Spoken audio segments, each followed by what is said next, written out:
우리가 그리스도인으로 살면서 직면하게 되는 근본적인 질문이 하나 있습니다. 그것은 다름 아니라 사람에게 좋게 할 것인가, 하나님께 좋게 할 것인가 라는 질문입니다. 이것은 사도 바울이 직면한 문제이기도 했지요. 그리고 모든 그리스도인들이 매일매일 마주하게 되는 아주 근본적인 질문인 것이지요. 귀에 듣기 좋은 다른 복음을 가지고 사람들을 변질시키고 그리스도인들을 유혹하는 그 거짓 교사들을 향해서 화내고 있는 사도 바울의 모습을 말씀을 통해서 발견하게 됩니다. 사도 바울은 일어나고 있는 그 현상을 참 이상하게 여겼습니다. 놀랍게 여겼습니다. 나는 이해할 수가 없구나 라는 그런 반응인 것이죠. 그러면서 선언합니다. 다른 복음은 없다고 말이죠. 다른 복음을 전하면 저주를 받을 것이라고 참 우리를 당혹스럽게 하는 그런 선언을 또 하고 있습니다. 오늘 이 말씀을 통해서 우리가 직면하게 되는 근본적인 질문에서 우리는 무엇을 선택하고 어떤 삶을 살지 안내를 이 말씀을 통해서 잘 받을 수 있었으면 좋겠습니다.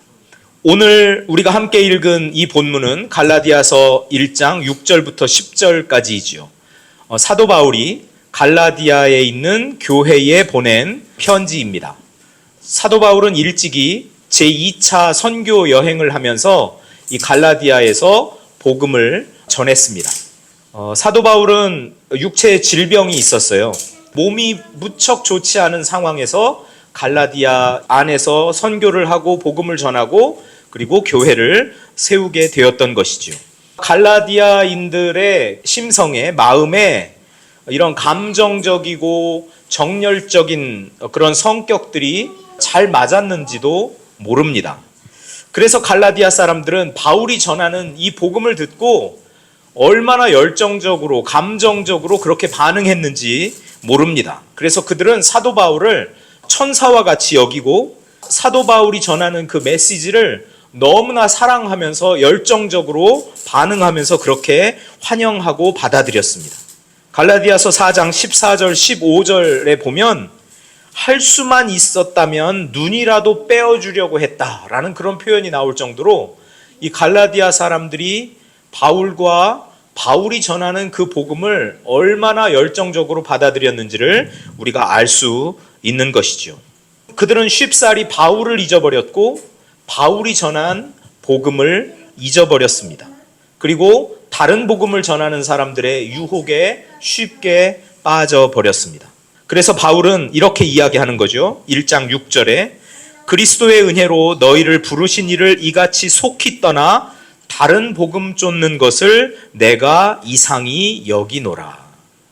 여기 이상히 여기노라라는 것은 무척 놀랐다라는 거죠. 그럴 줄 몰랐는데 처음에 그 복음을 받아들일 때 그 열정과 그 감동과 그 흥분과 그 감격과 감사와 사랑은 어디로 가고 그렇게 속히 다른 복음을 쫓아가는 그 사람들을 보면서 바울은 적잖이 놀랐습니다. 갈라디아 교회 성도들의 기질은 냄비 기질이었습니다. 이 갈라디아 교회의 문제는 결국은 무엇이냐면 다른 복음을 전하는 사람들이 그 안에 들어와서 이 갈라디아 교회 성도들을 미혹했다라는 겁니다. 유혹했다라는 겁니다. 교회 안에 들어온 유대주의자들이 있었습니다. 구원을 받기 위해서 할례를 받아야 된다고 주장을 합니다. 안식일도 지켜야 된다고 합니다. 다른 절기들도 지켜야 된다고 합니다. 음식법도 준수해야 된다고 합니다. 그들의 동기는 육체의 모양 내기입니다. 이것은 결국은 육체로 자랑하는 것과 연결이 되는 겁니다. 하나님의 은혜를 패하고 그리스도의 십자가를 무력화하는 일이 바로 이런 거죠. 우리는 무엇으로 구원받는다고 알고 있죠? 예수 그리스도를 믿음으로 구원받는다. 하나님의 은혜로 예수 그리스도를 믿음으로 우리는 구원받는다라는 것이죠. 그런데 거기에 율법을 더하고 있는 겁니다. 그리고 율법의 그런 내용들을 거기다가 더하고 있는 겁니다. 그걸 해야 구원을 받는다라고 이야기를 하고 있죠. 그때 사도 바울이 당당하게 외치고 있는 겁니다. 예수 그리스도의 십자가 외에는 우리에게는 결코 자랑할 것이 없다. 우리는 예수 그리스도의 십자가로 우리는 구원받은 사람들이다. 예수 그리스도를 믿는 그 믿음으로 우리가 구원받는 것이지 거기에 뭐 율법을 더하고 할례를 받고 음식법을 지키고 절기를 지켜서 우리가 구원받는 것이 아니다라는 이야기를 하고 있는 겁니다. 갈라디아 교회의 사람들은 그 믿음으로 구원받고 은혜 안에서 은혜의 나라에서 살 수 있었거든요. 그런데 금세 마음이 식어서 열정이 식어서 율법의 굴레 아래로 다시 들어가고 있는 그런 모습을 보면서 사도 바울은 그것을 심히 이상하게 여겼던 거죠. 그리고 막 화가 나는 거죠. 아니 어떻게 그렇게 속히 이 복음을 떠나서 율법의 굴레 아래로 들어갈 수 있단 말이냐. 다른 복음을 전하는 그런 일들이 비일비재하게 일어납니다. 그 대표적인 것이 율법주의적인 복음을 전하는 거예요. 예수 그리스도를 믿는 믿음만으로는 불충분하다고 이야기해요. 그래서 특정한 율법이나 특정한 행위를 해야만 구원받는다라고 이렇게 성도들을 유혹하는 겁니다. 이 영향을 받아서 중세에는 공로사상이라는 것이 생겨나게 되었습니다. 그거에 파생되는 그런 결과로 면죄부를 팔게 되는 거죠. 현대에도 이런 극단적인 율법주의의 성격을 띠고 있는 그런 교회와 교단과 그런 사람들이 있습니다. 예수 그리스도를 믿는 믿음으로 만족하지 않는 거예요. 예수 그리스도를 믿는 그 믿음이 충분하지 않다는 거예요. 여러분에게 묻습니다. 우리의 구원은 예수 그리스도를 믿는 믿음으로 충분한 거죠? 그렇습니다. 이 예수 그리스도를 믿는 믿음으로 우리가 구원받는데 왜 다른 것을 거기에 자꾸 추가하려고 하느냐라는 것이죠. 역사 이래로 다른 복음이 또 있었습니다. 그것은 아주 지식주의적인 복음의 형태를 띠고 있습니다. 그래서 예수 그리스도를 믿는 그 믿음으로 구원받는 게 아니라 구원을 받으려면 아주 특별한 지식이 있어야 된다. 특별한 깨달음이 있어야 된다. 이 비밀스러운 그런 깨달음을 가지고 있어야, 이 지식이 있어야 구원받는다라고 그렇게 성도들을 유혹하는 일들이 고대로부터 쭉 있어 왔습니다. 그 대표적인 예가 영지주의라는 거죠. 이 영지, 그노시스, 이 아주 영적인 지식, 그 특별한 지식을 가지고 있어야만 구원받는다라는 것입니다. 요즘도 이런 형태로 사람들을 꿰는 그런 사람들이 꽤 있어요. 우리한테 와야만 그 특별한 지식을 깨달을 수 있다는 거죠. 우리한테 와야만 그 비밀 지식을 깨달을 수 있다는 거예요. 여러분, 구원을 위한 비밀 지식은 없습니다. 구원을 위한 비밀스러운 길 없습니다. 하나님은 이미 예수 그리스도의 사역을 통해서, 그 십자가의 사역을 통해서, 그리고 그것을 기록하고 있는 성경을 통해서 구원의 길을 모두가 다 알 수 있게 열어놓으셨어요. 여기에 비밀이 있다고, 여기에 뭐 특별한 것이 있다고, 그 특별한 것을 깨달아야, 그걸 알아야만 구원받을 수 있다고 하는 이야기들은 전부 다 우리를 유혹하는 거짓말입니다. 가짜 복음입니다. 다른 복음이라는 사실을 우리가 기억할 수 있었으면 좋겠습니다. 요즘 현대에도 참 많습니다. 이런 다른 복음이. 그것은 세속주의적인 복음입니다. 아주 기복적인 복음이지요. 복음의 초점을 아주 현세적인 그런 성공이나 현세적으로 내가 건강을 누리는 것, 그런 것에 그 구원의 초점을 맞춥니다. 그러면서 예수 그리스도의 그 메시지를 변질을 시키는 거죠. 거기에서 나온 게 성공주의 신학, 거기에서 나온 것이 번영 신학, 그리고 기복 신앙, 이런 것들이죠. 믿음을 통해서 물질적인 축복을 받는 것 맞습니다. 예수 그리스도를 믿고 신앙생활 잘하면 그런 복을 받기도 합니다. 근데 그게 전부는 아니라는 것이죠. 우리의 초점은 거기에 머물러 있지 않습니다. 영원한 구원에, 영원한 생명에 우리의 초점은 가 있는 것이죠. 우리가 뭐 헌금을 하고 믿음의 행위를 하는데 여러분, 현세적인 성공이나 뭐 건강 이런 거로 그 보상이 주어진다라고 이렇게 외치고 주장하는 것들은 다 다른 복음에 해당한다라는 사실이죠. 근데 왜 이렇게 사람들은 갈라디아 교회의 사람들처럼 다른 복음에 그렇게 혹할까요? 빠질까요? 예수 그리스도를 믿는 믿음으로 구원받는다. 그러면 그게 필요 충분 조건이라는 것을 다 아는데, 근데 왜 여기에 뭐 행위를 더 해야 되고 선행을 해야 되고 뭔가 특별한 지식을 깨달아야 되고, 그리고 예수 믿고 구원받으면 현세의 삶에서 물질적인 축복을 받고 건강을 유지하게 되고, 왜 그런 복음에 사람들은 더 귀를 더 많이 기울일까요? 왜 그럴까요? 우리 안에 있는 그 자기 중심성과 왜곡된 종교성 때문에 그렇습니다.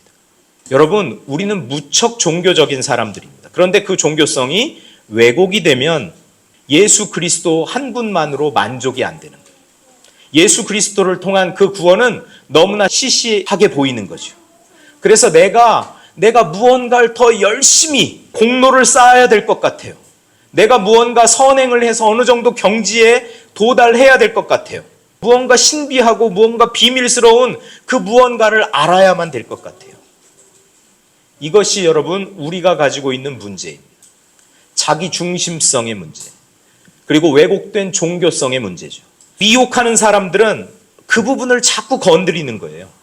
아니, 이렇게 하면 네가 좀 더 나은 사람처럼 보이는데, 살면서 선행을 조금 더 많이 하면 율법에 나와 있는 그런 내용들을 하나하나 잘 준수하면 시장에 나갔을 때 사람들이 길도 비켜주고 우러러보고 박수를 칠 텐데, 그런 것들이요, 그런 제시가 이 자기 중심성과 왜곡된 종교성에 빠져있는 우리하고 딱 결합할 때 저대로 하면 내가 좀 더 나은 사람이 되는 것 같고, 내가 대단한 사람이 되는 것 같고, 그래서 결국은 누구를 만족시키는 거예요?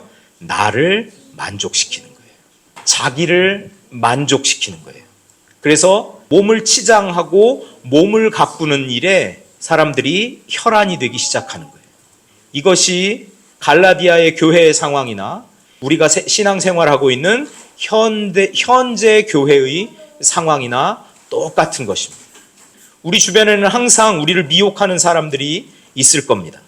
우리가 율법주의적으로 더 행동들을 이렇게 하고, 그 다음에 공로도 이렇게 세워야 되고 선행도 해야 되고, 그래야 우리가 구원받는다는 메시지를 끊임없이 우리 귓가에 속삭이는 사람들이 있을 겁니다. 아직 너는 부족해. 너 이런 걸 더 깨달아야 돼. 이런 비밀스러운 걸 알아야 돼. 우리만 그런 비밀스러운 지식을 가지고 있거든. 그러면서 그리스도를 통해서 제시된 그 구원의 길 말고 다른 길로 우리를 안내하는 사람이 항상 있을 것입니다. 그리고 우리의 시선을 늘 현세적인 그 기복적인 것에만 머무르게 하려는 그런 메시지와 그런 사람들이 우리 주변에는 언제나 있을 것입니다. 그때 우리를 지켜내는 것이 중요하죠. 바울은 분명하게 오늘 말씀을 통해서 이야기합니다. 다른 복음은 없다고요. 여러분, 그러면 바울이 이야기하는 복음은 무엇입니까? 예수 그리스도가 복음입니다. 예수 그리스도 자체가 복음입니다. 그리고 예수 그리스도가 전한 것이 복음입니다. 예수 그리스도가 삶으로 보여준 것이 복음입니다. 예수 그리스도는 우리에게 무엇을 보여주셨나요? 예수 그리스도는 우리의 모든 허물과 죄를 담당하고 십자가에 달려 돌아가셨다.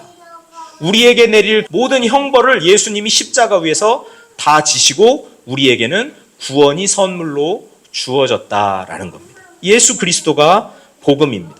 여러분, 이게 얼마나 은혜롭습니까? 예수 그리스도를 믿는 그 믿음만 있으면 우리는 언제까지나 그 은혜 안에서 살아갈 텐데, 그 은혜 위에, 그 복음 위에 왜 다시 율법을 더한단 말입니까? 구약의 모든 성경의 인물들을 여러분 한번 보십시오. 아브라함 믿음의 조상이라고 이야기합니다. 야곱, 다윗, 모세, 여러분 그들 보면 우러러보고 존경해야 할 모습들이 참 많죠. 그런데 이런 사람들이 완벽한 사람입니까? 아닙니다. 율법을 다 지킨 사람들입니까? 아닙니다. 사람으로서는 이 율법을 다 지킨 사람이 없습니다. 그런데 구원받은 백성들에게 왜 다시 그 신앙의 위대한 인물들도 하지 못한 그 율법의 짐을 다시 지게 한단 말이죠? 이게 다른 복음이죠. 이게 잘못된 복음이고 이게 가짜 복음인 것이죠. 어느 누구도 율법을 지킴으로 의롭게 된 사람이 없는데 왜 율법을 지키라고 이야기를 하죠? 잘못된 복음이지요. 예수 그리스도를 믿는 그 믿음이면 족한데 말입니다. 갈라디아에 나타나서 이렇게 성도들을 미혹한 사람들은 이렇게 생각한 거예요. 할례를 받아서 유대인처럼 되어야 구원을 받을 수 있다고 말이죠. 모든 사람이 다 유대인처럼 되어야만 구원을 받을 수 있다고요. 아닙니다. 예수님이 우리에게 선물한 그 구원은 예수 그리스도를 믿는 사람은 누구나 구원을 받을 수 있는 것이죠. 오늘 우리 10절 말씀을 우리 한번 보면요. 결국 다른 복음은 어떤 복음인지를 우리가 알게 됩니다. 10절 말씀 한번 같이 읽어보겠습니다. 지금 내가 사람들의 마음을 기쁘게 하려고 애쓰는 사람입니까? 아니면 하나님을 기쁘시게 해드리려고 애쓰고 있습니까? 내가 언제 사람들의 환심을 사려고 애쓴 적이 있었습니까? 만일 내가 아직도 사람들의 환심을 사려고 애쓰고 있다면 정녕 나는 그리스도의 종이라고 할 수 없습니다. 그리스도의 종, 저기서 종을 빼면 그리스도인이 되는 거죠. 그럼 우리 그리스도인들이 어떻게 살아야 할지를 바울은 이 10절에서 분명히 이야기하고 있습니다.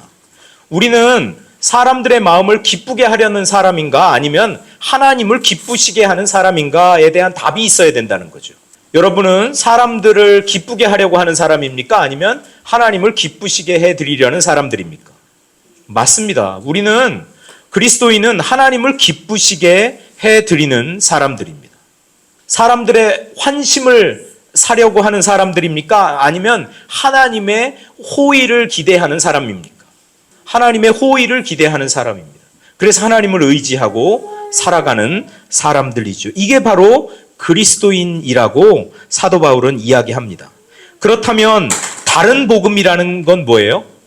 사람들의 귀에 듣기 좋은 복음, 듣기 좋은 소리, 사람들을 좋게 하는 소리, 사람들을 기쁘게 하는 소리, 그게 다른 복음이고 가짜 복음인 것이죠. 사람들이 왜 기뻐하고 왜 좋아한다고요? 자기 만족을 주니까요. 자기 만족을 주니까요. 너 이렇게 하면 너 대단한 사람이 된다? 너 이렇게 하면 박수 받는다? 그렇게 우리를 유혹해서 우리의 만족을 증진시키는 그런 소리들이 다른 복음이고 가짜 복음인 것입니다. 예수님은 그의 삶을 통해서 우리에게 분명하게 알려주셨어요. 예수님이 시험 받으실 때요, 마귀가 예수님을 예루살렘 성전 꼭대기에 데리고 올라갔어요. 그 예루살렘 성전에 보면 그 광장을 향해서 나팔을 부는 그 공간이 있거든요. 그 첨탑 있는 쪽에. 그 높은 곳에 올라가서 너 여기서 뛰어내려봐. 네가 하나님의 아들인 거 내가 다 알거든. 그러니까 너 뛰어내려봐. 그럼 성경에 기록된 대로 천사가 와서 네 발이 돌 하나도 부딪히지 않게 너를 딱 붙잡아 줄 거야. 이렇게 이 마귀가 유혹을 합니다. 그때 예수님이 뭐라고 하세요? 주 너의 하나님을 시험하지 말라. 이 마귀가 예수님을 꿰은 이 시험은 뭐예요? 너 이렇게 하면 인기 있는 사람이 되는 거야. 너 저 백성의 인기를 얻고 싶지. 저 백성의 박수를 받고 싶지. 저 백성의 그 환호성 속에서 사역하고 싶지. 그렇다면 이렇게 해봐. 그렇게 유혹한 거죠. 너 스스로 나팔을 불어봐. 자랑을 해봐. 예수님이 단호하게 거절하십니다. 주 너의 하나님을 시험하지 말라. 예수님이 가신 길은 그러면 무슨 길이에요? 자기 자신을 막 나팔 부는 그런 길이에요? 아니에요. 사람들의 그 환호성을 자아내기 위해서 병을 고치고 귀신을 쫓아내고 천국 복음을 전하고 했던 그런 길을 예수님 가셨나요? 아니에요. 예수님의 관심은 거기에 없었어요. 예수님은 하나님을 기쁘시게 하는 일에 관심이 있었어요. 사람들의 환심을 사는 일에는 관심이 없었어요.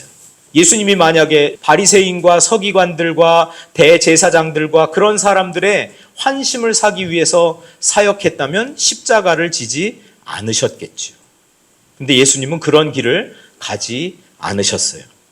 율법주의적인 복음을 전하는 사람들은 너 이렇게 하잖아? 그러면 너 지위가 올라가. 너 상승해. 네 가치가 올라가. 그래서 자꾸 우위를 바라보는 상향적인 그런 복음을 전하거든요. 근데 거기에 이제 그런 마음이 있는 사람들이 딱 결합이 되면 막 시너지가 생기기 시작해요. 그리고 열심히 살잖아요. 열심히 이것도 하고 열심히 저것도 하고 열심히 막 온갖 것 다 하면서 그거 다 하면 내 지위가 이렇게 높아지는 것처럼. 그런데 예수님이 가신 길은 그런 상향식의 길이 아니라 하향의 길이었다라는 겁니다. 낮아지고 겸손해지고 섬기고 세리와 죄인들과 함께 했던 그런 길 말이죠. 자기를 드러내고 자기를 자랑하는 길이 아니라 겸손하게 하나님의 뜻을 받들면서 하나님을 기쁘시게 하는 그 길을 갔던 것이죠. 진리인가 인기인가, 진리를 따르는 분들 되실 수 있기를 소망합니다. 하나님의 말씀은 우리 보고 진리를 따라가라고 그러지 세상의 인기를 따라가라고 하지 않습니다. 우리 안에 자기 중심성과 그 왜곡된 종교 의식들, 종교성에 이런 다른 복음, 가짜 복음들이 결부되는 일이 없기를 바랍니다. 그래서 우리는 부지런히 이 내 안에 있는 그 자기 중심성의 그 왜곡된 모습, 이 잘못된 삐뚤어진 그 자아상을 바로잡는 일을 위해서 신앙생활할 때 매진해야 되는 거죠. 내가 얼마나 상향적인 그런 생각들을 하고 있는지 그 생각을 하나하나 예수 그리스도의 십자가 밑으로 잡아서 가지고 내려오는 일들을 하는 거죠. 높아지려고 하면 그 높아지려고 하는 마음들을 끄집어 내리는 거죠. 사람들의 환심을 살려고 내가 아닌 막 그런 일들, 그런 말들, 그런 동작들, 그런 삶을 살려고 하면 그게 아니지. 내 하나님의 호의를 나는 구하는 사람이지. 그래서 다시 하나님께로 하나님의 마음을 얻으려고, 하나님을 기쁘시게 하려는 그런 일들을 하려고 부단히 애쓰는 사람들이 바로 그리스도인이 되어야 되는 것이죠. 하나님을 기쁘시게 하는 복된 분들 되기를 축복합니다. 진리 그 자체이신 예수 그리스도를 따라 구원의 길을 은혜롭게 걸어가는 분들 되시기를 축복합니다. 은혜의 나라에서 사실 수 있기를 바랍니다. 예수님 말씀하셨잖아요. 수고하고 무거운 짐진 자들아 다 내게로 오라. 내가 너희를 쉬게 하리라. 이 은혜면 되는데, 예수 그리스도를 믿는 그 믿음이면 되는데 거기에 왜 다른 짐들을 자꾸 덕지덕지 층층이 쌓아서 그렇게 힘겹게 살아가려고 하느냐. 예수 그리스도에게로 한 걸음 한 걸음 나아가면서 가볍게 경쾌하게 구원의 길을 가고 은혜로운 삶을 살아가는 복된 분들 되시기를 축복합니다.